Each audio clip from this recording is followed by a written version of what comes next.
हरियाणा की हर अपडेट के लिए बेल आइकन दबाएं और सब्सक्राइब करें STV हरियाणा न्यूज। रुख करेंगे फटाफट हरियाणा की ओर।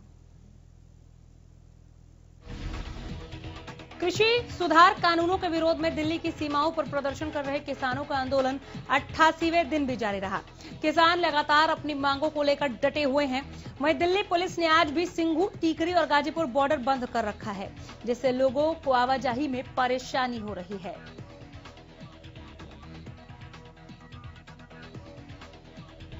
कृषि कानूनों के खिलाफ किसानों का आंदोलन जारी है।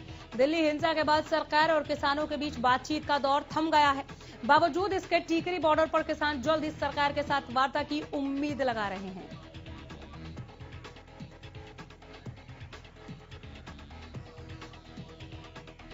इसके साथ ही किसान अपने आंदोलन को मजबूत बनाने के लिए महापंचायत और रैलियां भी कर रहे हैं। कृषि कानूनों के खिलाफ लंबी चलने वाली लड़ाई को देखते हुए अब किसानों ने यहां गर्मी से बचे रहने की तैयारियां शुरू कर दी हैं। धरनास्थल पर किसानों को गर्मी से बचाने के लिए टेंट लगाए जा रहे हैं, साथ ही कूलर और पंखों का भी इंतजाम किया जा रहा है। इतना ही नहीं, धरना दे रहे किसानों को पानी की कमी न हो, इसके लिए पंप भी लगाए जा रहे हैं। महम चौबीसी के गांव में सर्वजातीय पंचायत का आयोजन किया गया। महापंचायत में अखिल भारतीय किसान यूनियन के प्रदेश अध्यक्ष गुरनाम सिंह चडूनी पहुंचे। महम चौबीसी की तरफ से आयोजकों ने गुरनाम सिंह चडूनी को हल देकर सम्मानित किया। महापंचायत में कई खापों ने भाग लिया। इस दौरान चडूनी ने किसानों को संबोधित करते हुए कहा कि हमें वर्ल्ड स्तर की कृषि व्यवस्था से लड़ना है। भारत में कृषि आजीविका का साधन है, जबकि विदेशों में अमेरिका जैसे देशों में कृषि व्यापार है। उन्होंने कहा कि भारत की कृषि व्यवस्था दुनिया में सबसे अलग तरह की व्यवस्था है। अगर अनाज या किसान का उत्पादन पूंजीपतियों के हाथों गया तो देश की गरीब जनता भूख से मरने पर मजबूर होगी। किसान आंदोलन के चलते बीते दिनों किसान नेता राकेश टिकैत के खड़ी फसल पर आग लगाने का बयान सामने आया था, जिसका अब जींद में असर देखने को मिला। दरअसल जुलाना के गांव गुलकनी और राजपुरा में किसानों ने गेहूं की खड़ी फसल को ट्रैक्टरों की मदद से रौंद दिया। इस दौरान किसानों ने कहा कि किसान आंदोलन कर लगातार सरकार से तीनों कृषि कानूनों को वापस लेने की मांग कर रहे हैं, लेकिन सरकार उनकी मांगे मानने को तैयार नहीं।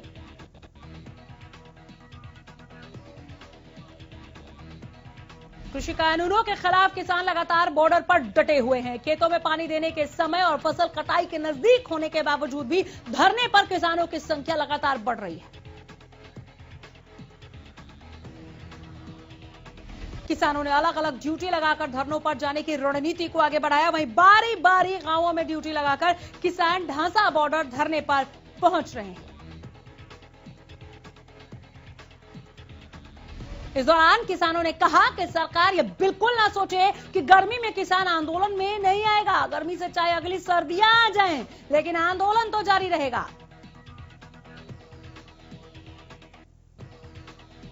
वही बातचीत को लेकर किसानों ने कहा कि बातचीत से समाधान जरूर निकलता है, लेकिन बातचीत सकारात्मक होनी चाहिए। सरकार को संयुक्त किसान मोर्चा से बातचीत को लेकर पहल करनी चाहिए।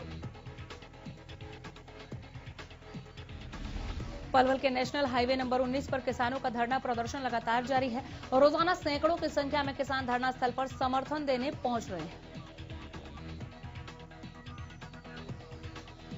किसानों के धार्मिक कार्यक्रम में विधायक ईश्वर सिंह के पहुंचने पर विरोध किया गया, जिस कारण विधायक को अपना कार्यक्रम स्थगित करना पड़ा। हालांकि मौके पर भारी पुलिस बल तैनात रहा। विधायक का कार्यक्रम स्थगित होने के बाद किसानों ने शहीद उधम सिंह चौक पर प्रदर्शन कर नारेबाजी की। किसानों ने कहा कि विधायक के गुलचीका में होने वाले हर कार्यक्रम का विरोध किया जाएगा। उन्होंने कहा कि किसानों से उनके मौलिक अधिकार छीने जा रहे हैं, तो विधायक को भी कहीं आने जाने के कोई मौलिक अधिकार और अभिव्यक्ति की आजादी नहीं है। सोनीपत के खरखौदा में 22 फरवरी को सर्वजातीय किसान महापंचायत का आयोजन किया जाएगा। इसी के मद्देनजर दहिया खाप ने अलग अलग गांव की अलग अलग व्यवस्थाओं को लेकर ड्यूटी लगाई है। खरखौदा में होने वाली महापंचायत में करीब 1 लाख लोगों के पहुंचने की उम्मीद है। सीएम मनोहर लाल करनाल में कर्ण लेक पर पहुंचे, जहां सीएम ने कर्ण लेक की प्रोजेक्ट को लेकर उच्च अधिकारियों के साथ मीटिंग की। सीएम ने कहा कि ये प्रोजेक्ट काफी लंबे समय से रुका हुआ था, इसे लेकर मीटिंग की गई और इसका विस्तार किया जाएगा। वहीं पेट्रोल डीजल के बढ़ रहे रेट पर सीएम ने कहा कि कभी रेट कम होते हैं तो कभी ज्यादा होते हैं, ये अंतर्राष्ट्रीय बाजार के हिसाब से होते हैं। वहीं एसडीओ भर्ती मामले पर बोलते हुए उन्होंने कहा कि ज्यादातर जो नौकरियां हैं वो हरियाणा के लोगों को दी गई है।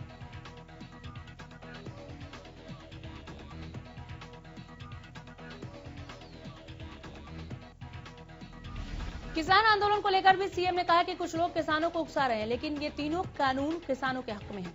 हमने तो कहा है कि इसको इंप्लीमेंट होने दीजिए, अगर इनमें खामियां होंगी तो इनको वापस कर दिया जाएगा।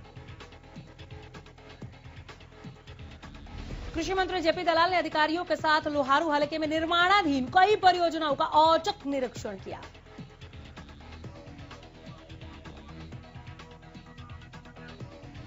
इस दरमियान कृषि मंत्री ने कहा कि सभी परियोजनाओं की निर्धारित समय अवधि से पहले उन्हें पूरा किया जाए ताकि लोगों को समय पर उनका लाभ मिल सके। उन्होंने कहा कि लोहारू हलके में करीब 250 करोड़ के विकास कार्य अलग अलग विभागों द्वारा करवाए जा रहे हैं।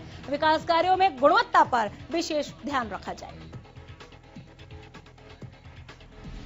कृषि मंत्री बोले कि वे स्वयं विकास कार्यों की गति और गुणवत्ता की निगरानी रखेंगे और निर्धारित समय अवधि में और अच्छा काम करने वाले अधिकारियों को पुरस्कृत किया जाएगा।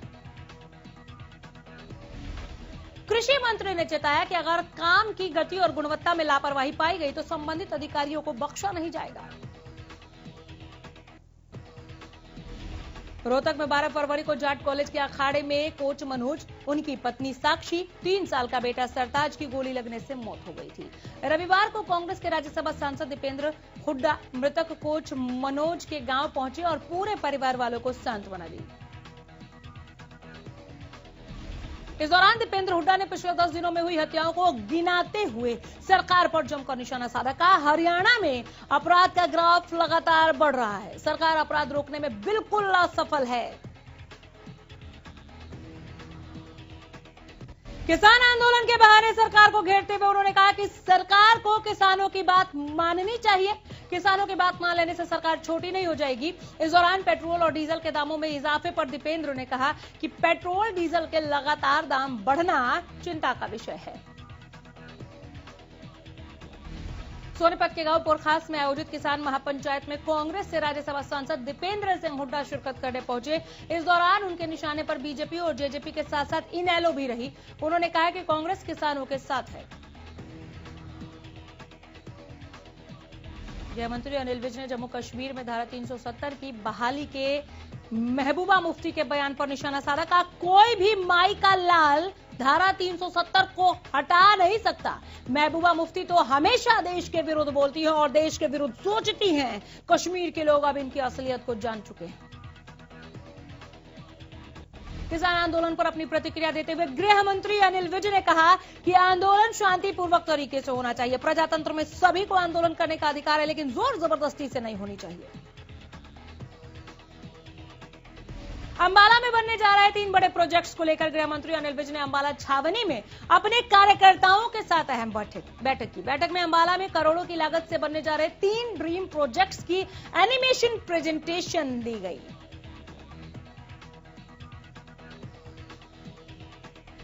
जिसमें सबसे पहले अंबाला में बनने वाले साइंस म्यूजियम, इसके बाद शहीदी स्मारक और बैंक स्क्वायर की एनिमेशन प्रेजेंटेशन दिखाई गई।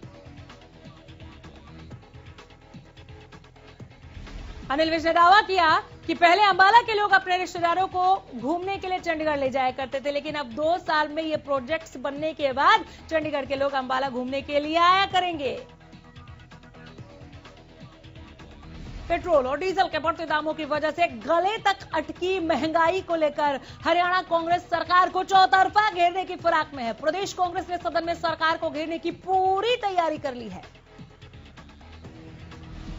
कांग्रेस नेताओं ने रोहतक के कांग्रेस भवन में कार्यकर्ताओं के साथ बैठक कर रणनीति तैयार की। इस दौरान कांग्रेस विधायक बीबी बत्रा ने पूर्व मंत्री मनीष ग्रोवर पर भ्रष्टाचार के गंभीर आरोप लगाए, मामले में जांच की मांग की। इस दौरान जिले में हो रही लगातार हत्याओं को लेकर कानून व्यवस्था पर सवाल भी उठाए। कांग्रेस भवन में रोहतक से विधायक बीबी बत्रा, पूर्व विधायक आनंद सिंह डांगी समेत कांग्रेस कार्यकर्ताओं ने यह बैठक की। हरियाणा में कोरोना के आंकड़ों में लगातार सुधार देखा जा रहा है। दरअसल बीते 24 घंटे में 111 नए मरीजों की पुष्टि हुई, जिनमें गुरुग्राम में 25, फरीदाबाद में 7, करनाल में 24 मामले सामने आए। बता दें कि पानीपत में भी 3, पंचकुला में 16 और कुरुक्षेत्र में 11 नए मामलों की पुष्टि हुई है।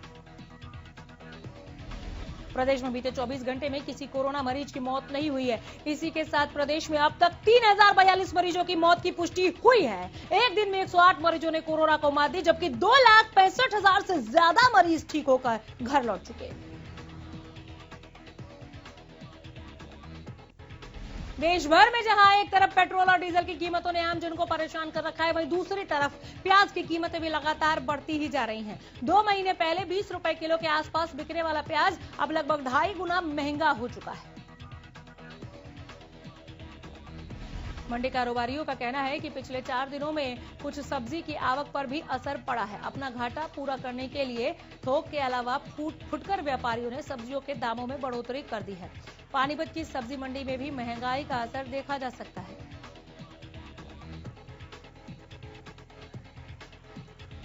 प्याज और दूसरी सब्जियों की कीमतों में बढ़ोतरी की वजह सप्लाई में दिक्कतों को बताया जा रहा है। दिल्ली में एशिया की सबसे बड़ी फल सब्जी मंडी आजादपुर मंडी के व्यापारियों का कहना है कि सप्लाई में कमी के चलते प्याज के दाम बढ़े हैं। इसके अलावा बारिश के चलते प्याज की आवक भी प्रभावित हुई है, जिससे इसके भाव चढ़ गए हैं। पानीपत पुलिस को देर रात एक सूचना मिली थी, जिसमें बताया गया था कि जीटी रोड पर एक महिला बदहवास हालत में घूम रही है। महिला की गोद में 3 महीने के मृत बच्चे का शव था। मामले का तुरंत संज्ञान लेते हुए पुलिस ने महिला से पूछताछ की तो पता चला कि मासूम बच्चे की मौत हो जाने से वो सदमे में है। दरअसल महिला किसी से ठीक तरीके से बात भी नहीं कर पा रही थी। पुलिस ने मामले में कार्रवाई करते हुए बच्चे का शव पोस्टमार्टम के लिए भेजा और पीड़िता को उसकी हालत ठीक होने तक के लिए नारी निकेतन में भेज दिया गया है। नंगल चौधरी के खतौली जाट और अहिर गांव में लगी स्टोन क्रेशरों के खिलाफ एक बार फिर ग्रामीण नामजद हुए हैं। एनजीटी में याचिकाकर्ता तेजपाल यादव के नेतृत्व में नंगल चौधरी के अंदर लगे स्टोन क्रेशरों को लेकर गांव खतौली जाट में पंचायत की गई। दरअसल पर्यावरणविद इंजीनियर तेजपाल यादव क्रेशरों से उड़ने वाली धूल मिट्टी से परेशान ग्रामीणों की समस्या को लेकर सुप्रीम कोर्ट तक का दरवाजा खटखटा चुके हैं और 72 स्टोन क्रेशर को बंद करवाने के लिए लड़ाई लड़ चुके हैं। कोर्ट के आदेश के बाद एनओसी कैंसिल हुई थी, लेकिन एक बार फिर से मामला एनजीटी तक पहुंचा है। दरअसल एनजीटी के आदेश पर एनओसी रद्द करने वाली क्रेशर को दोबारा एनओसी देने के मामले को लेकर लोगों में गुस्सा है।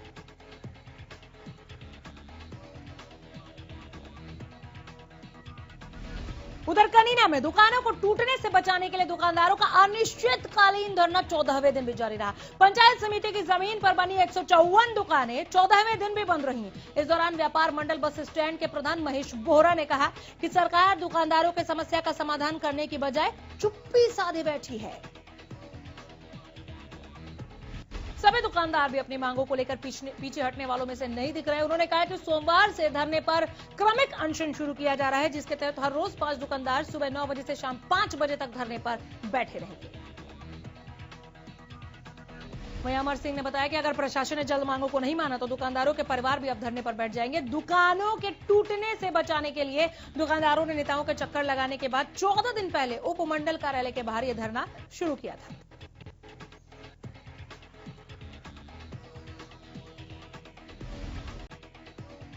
टोहाना के गांव फतेहपुरी में ग्रामीणों और किसानों ने बिजली विभाग के खिलाफ जमकर नारेबाजी की।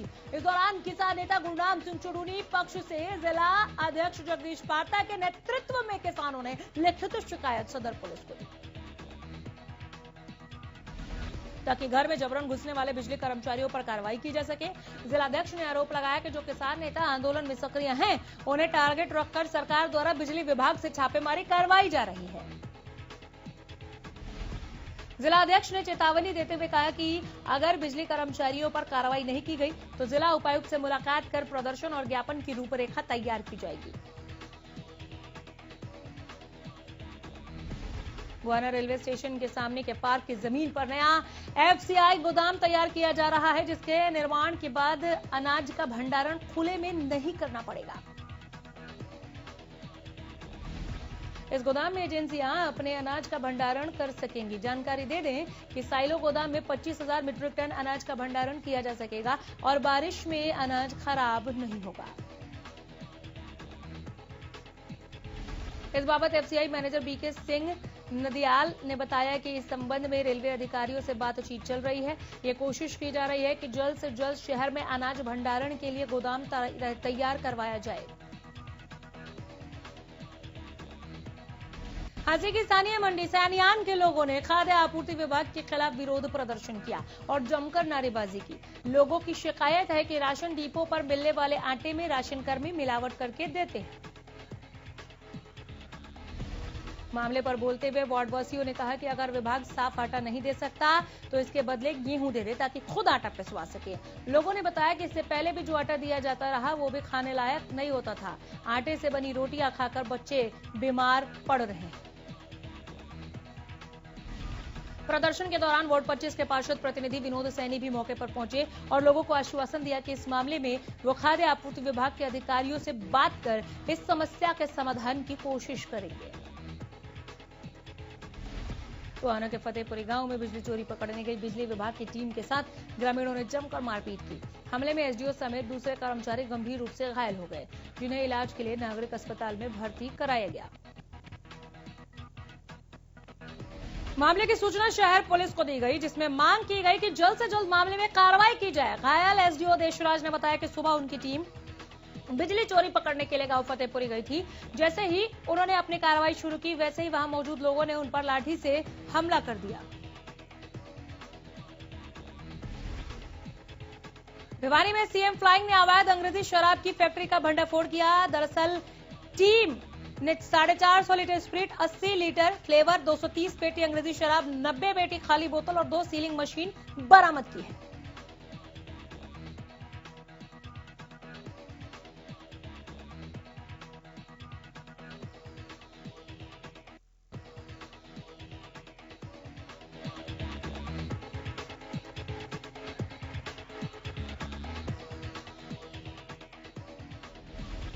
इसके साथ ही हजारों की संख्या में रैपर, लेबल, ढक्कन और अन्य सामग्री भी बरामद की गई है। बता दें कि सीएम फ्लाइंग को गुप्त सूचना मिली थी कि निडाण गांव में एक पुरानी हवेली में अवैध अंग्रेजी शराब की पूरी फैक्ट्री चलाई जा रही थी।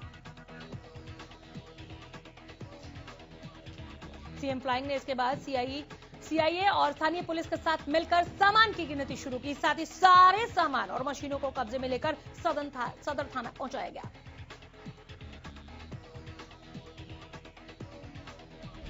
नागल चौधरी में ट्रैफिक नियमों की अवहेलना करने वालों के खिलाफ ट्रैफिक पुलिस ने अभियान चलाकर शिकंजा कसा। इस दौरान 2 दर्जन वाहनों के चालान काटे गए, साथ ही आधा दर्जन वाहनों को इंपाउंड भी किया गया।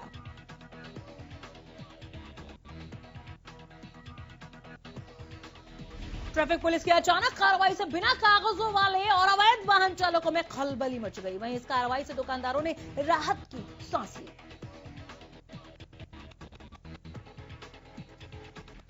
दुकानदारों का कहना है कि बाइक सवार जहां तहां बाइक खड़ी कर देते हैं, जिससे उनकी दुकानों पर आने वाले ग्राहकों को काफी परेशानियों का सामना करना पड़ता है।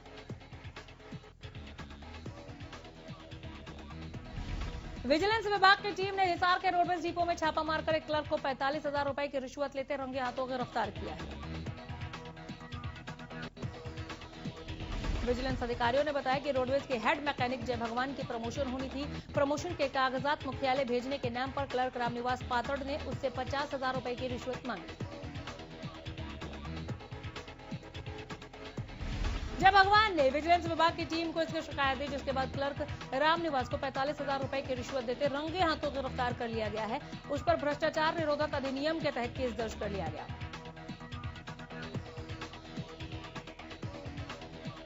सोनीपत की जेल में उस समय सनसनी फैल गई जब जगबीर नाम के कैदी की पीट कर हत्या कर दी गई। जगबीर पर कुख्यात बदमाश संजय बुटाना की हत्या का आरोप था और वो कल ही फरीदाबाद से सोनीपत जेल में शिफ्ट किया गया था। पुलिस ने शव को कब्जे में लेकर पोस्टमार्टम के लिए सोनीपत के सामान्य अस्पताल में भिजवा दिया है और आगे की कार्रवाई शुरू कर दी है। पानीपत के बरसत रोड पर हुड़दंगबाजों की टोली ने जमकर उत्पात मचाया। चश्मदीदों का कहना है कि 20 से 25 युवकों की टोली एक जागरण में घुसी और जमकर उत्पात मचाया। बताया जा रहा है कि हुड़दंगबाजों की टोली लाठी डंडों, तलवार और तमंचे से लैस थी। जब उन्होंने उन लोगों की भी जमकर पिटाई कर दी जिन्होंने उनका विरोध किया। जागरण के लिए काम कर रहे ठेकेदार के मुताबिक युवक हंगामा करते वक्त किसी की भी नहीं सुन रहे थे। कॉलोनी वासियों का कहना है कि हुड़दंगबाजों की टोली के कारनामों से पूरे इलाके में दहशत का माहौल है। उन्होंने मामले की सूचना पुलिस को दी। थाना क्षेत्र की पुलिस टीम ने मौके का मुआयना करके पीड़ित पक्ष से बात की और हुड़दंगबाजों को जल्द गिरफ्तार करने की बात की।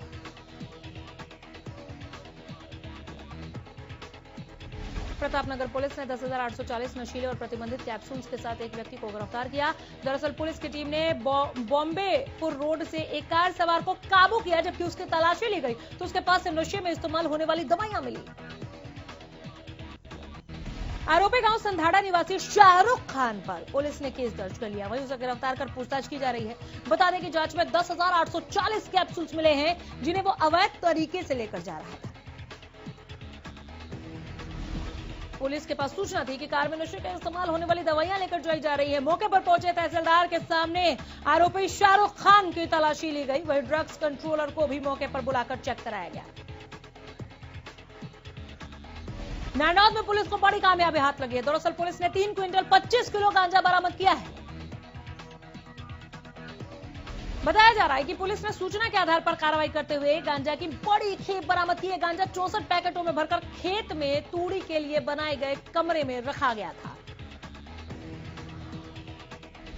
बहरहाल पुलिस ने पूरे मामले को गंभीरता से लेते हुए अज्ञात के खिलाफ मामला दर्ज कर लिया और जांच की जा रही है। आपको बता दें कि नारनौल में बीते कुछ वक्त से पुलिस नशे के कारोबारियों के खिलाफ बड़ा अभियान चला रही है। फतेहाबाद पुलिस को बड़ी कामयाबी मिली है। दरअसल पुलिस ने अफीम के साथ एक युवक को काबू किया है।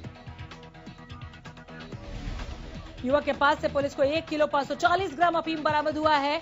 बाजार में इस अफीम की कीमत लाखों में बताई जा रही है। आरोपी युवक करनाल का बताया जा रहा है। फिलहाल पुलिस आरोपी से पूछताछ कर रही है और ये जानने की कोशिश कर रही है कि वो अफीम की यह खेप कहां से लाया था और कहां के लिए लेकर जा रहा था। बहरहाल पुलिस ने एनडीपीएस एक्ट के तहत मामला दर्ज कर लिया है और जांच शुरू कर दी। पानीपत के निमरी गांव के एक युवक ने नशे की हालत में अपने ही पिता पर चाकू से हमला कर दिया। फिलहाल पिता की हालत नाजुक बताई जा रही है, जिन्हें इलाज के लिए पानीपत सामान्य अस्पताल में रेफर कराया गया है। दरअसल युवक शराब पीकर अपने बीवी बच्चों के साथ झगड़ा कर रहा था। झगड़े की आवाज सुनकर साथ के मकान में रहने वाले युवक की मां उसके घर गई और बच्चों को अपने साथ अपने घर ले आई। जिसके बाद नशे में धुत युवक संदीप ने तैश में आकर अपने पिता के घर जाकर वहां झगड़ा करना शुरू कर दिया और अपने पिता पर चाकू से हमला कर दिया, जिसके चलते पिता रणबीर गंभीर रूप से घायल हो गए। गुरुग्राम पुलिस ने चकरपुर इलाके में अपनी पत्नी के चरित्र पर शक के चलते जान लेने की कोशिश करने वाले शख्स को पश्चिम बंगाल से अरेस्ट किया है। वारदात बीती 30 जनवरी 2021 के सेक्टर 29 थाना क्षेत्र के चकरपुर इलाके की है, जहां आरोपी अंसार अली ने अपनी बीवी के चरित्र पर शक के चलते जानलेवा हमला किया था।